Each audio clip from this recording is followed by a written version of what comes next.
శ్రీ కంచి కామాక్షి అమ్మవారి జ్యోతిశక్తి పీఠం. మీకు ఎటువంటి సమస్యలు ఉన్నా ఫోన్ ద్వారానే మా గురువు గారు జ్యోతిష్యం చెబుతున్నారు. భార్యాభర్తల కలహాలు, ప్రేమించిన వారు దూరం కావడం, డబ్బు, వ్యాపార సమస్యలు, పెళ్లి కుదరకపోవడం, సంబంధాల సమస్యలు, గ్రహ దోషాలు, భూమి వాస్తు దోషాలు, విదేశీ ప్రయాణం కోసం, ఆరోగ్య సమస్యలు, కుటుంబ సమస్యలు, లక్ష్మీ శాంతి, గృహశాంతి, వివాహం ఆలస్యం కావడం, స్త్రీ పురుష వశీకరణం, నాగదోష నరఘోష సమస్యలు, సినీ ఫీల్డ్ గురించి, విడాకులు, కోర్టు సమస్యలు, రియల్ ఎస్టేట్ సమస్యలు, రాజకీయం, ప్రమోషన్ గురించి, శత్రు వశీకరణ, చెడు ప్రయోగాలు. మీరు ఎక్కడెక్కడో జ్యోతిష్యం చెప్పించుకుని అది నెరవేరలేదని బాధపడుతున్నారా?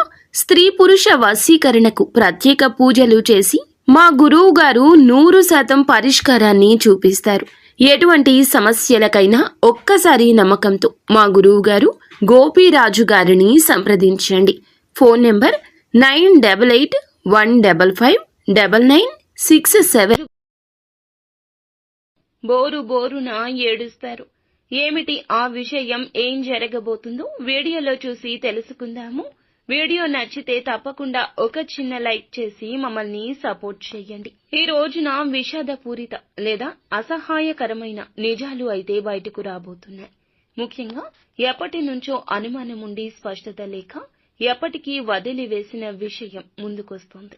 తెలిసిన కొందరు ఈ రాశిలోని వారు బోరున ఏడుస్తారు.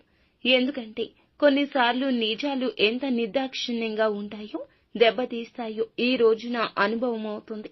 ఏం జరుగుతుందో కొంచెం విపులంగా చూద్దాము.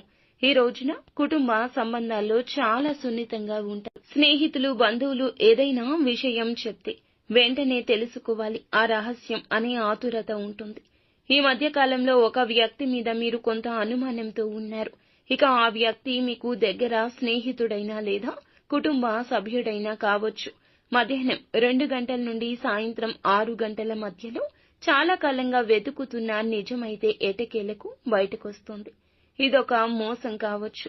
ముఖ్యంగా డబ్బు సంబంధితమైన సాన్నిహిత్య సంబంధం, ప్రేమ విషయంలో అయినా కావచ్చు. కలలను కళ్లకు కట్టినట్లు కలిగించిన వారు వెనుక వేరే దారులు వెతుకుతూ ఉంటే కనుక అది తెలిసే అవకాశం ఉంది. ఈ నిజం తెలిసాక మీరు ఒక్కసారిగా కుప్పకూలిపోవచ్చు. కొందరికి ఆవేశం ఎక్కువవుతుంది, కానీ కొందరికి కన్నీరు మాత్రమే వస్తుంది. ముఖ్యంగా ఈ రోజున ఈ రాశి వారు బయట కంటే లోపల ఎక్కువగా మదన పడతారు. కాబట్టి ఎవరూ చూడకుండా ఏకాంతంలో కూర్చొని బోరున విలపిస్తారు. ఈ విషయంలో మీకు 2 మార్గాలు ఉన్నాయండి. ఒకటి, బాధను మనసులో పెట్టుకుని మళ్లీ దాన్ని కొనసాగించడం. రెండవది, ఎంతైనా కఠిన నిర్ణయం తీసుకుని ఆ వ్యక్తిని వదిలేయడం.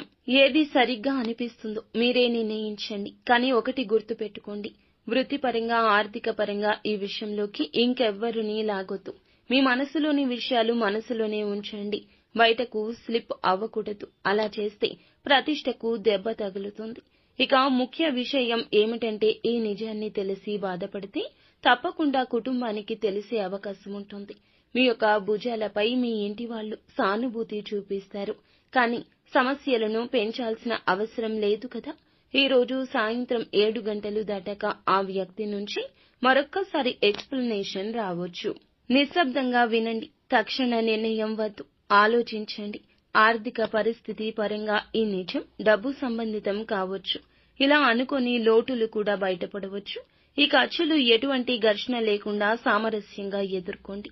ఎవ్వరికీ అప్పులు ఇవ్వడం లేదా తీసుకోవడం కూడా మంచిది కాదు. ఆరోగ్యం విషయానికి వస్తే ఎక్కువగా భావోద్వేగాలు, నిద్రలేని, హైడ్రేషన్, తలనొప్పులు ఉండొచ్చు. సరియైన నిద్ర అవసరము. ఏకాంతం కూడా. లోపల పుస్తకాలు చదవడము, హాల్లో చిన్న వాకింగ్ చేయడం మెల్లిగా కూల్ అవడానికి ఉపకరిస్తుంది. ఏకాంతంగా ఉండండి. ఆ ఆలోచనలే మిమ్మల్ని